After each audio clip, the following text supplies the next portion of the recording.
बात करेंगे दो आंतों के इन्फेक्शन के बारे में। कौन कौन से आंतों के इन्फेक्शन है? Cholera and typhoid. तो आज हम लोग कंपेयर करेंगे कि दोनों में क्या फर्क है। दोनों ही आंतों के इन्फेक्शन है। कॉलरा, कॉलरा किससे होता है?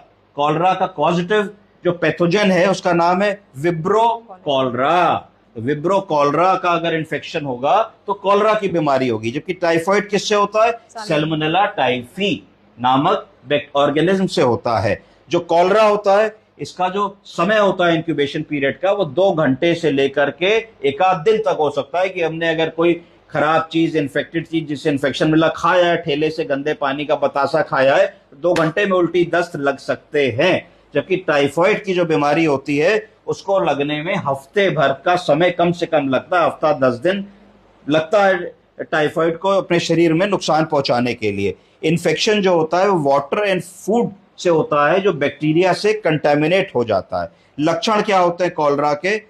पेट में दर्द होगा, पेट में उलझन होगी, एसिडिटी होगी, आंतों में मरोड़ होगी और पानी जैसी वाटरी डायरिया होगा और वॉमिटिंग होगी। ये तो लक्षण होंगे कॉलरा के। और जो टाइफॉइड होगा उसमें भी पेट में तुमको ऐसा लगेगा कि थोड़ा सा मरोड़ है, उलझन है, पेट अनरेस्ट पे है, और कभी कभी उसमें लूज मोशन भी हो सकता है और कभी कभी कॉन्स्टिपेशन भी हो सकता है। जबकि कॉलरा में कभी भी कॉन्स्टिपेशन नहीं होगा। कॉलरा में बुखार जनरली नहीं आता। टाइफॉइड में बुखार आता है और 103 तक जाता है, कई बार उससे ज्यादा भी बुखार चला जाता है। कॉम्प्लिकेशंस क्या हो सकते हैं? कॉलरा का कॉम्प्लिकेशन हो सकता है कि बिल्कुल वाटरी डायरिया हो जाएगा, 20 25 30 दस्त हो गए, ब्लड प्रेशर पल्स थ्रेडी हो जाएगी, मरीज को हाइपोटेंशन हो जाएगा, सोडियम पोटेशियम की कमी हो सकती है और कई बार अगर ध्यान ना दिया जाए तो उसमें मृत्यु भी हो सकती है।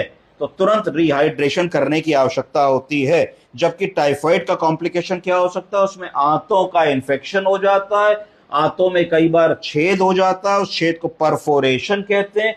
परफोरेशन के बाद मल आंतों से बाहर निकल आता है, उसको पेरिटोनाइटिस कह देते हैं। और वो भी बहुत सीरियस सिचुएशन हो जाती है, इमरजेंसी में ऑपरेशन करना पड़ता है, ना करने में मृत्यु तक हो सकती है।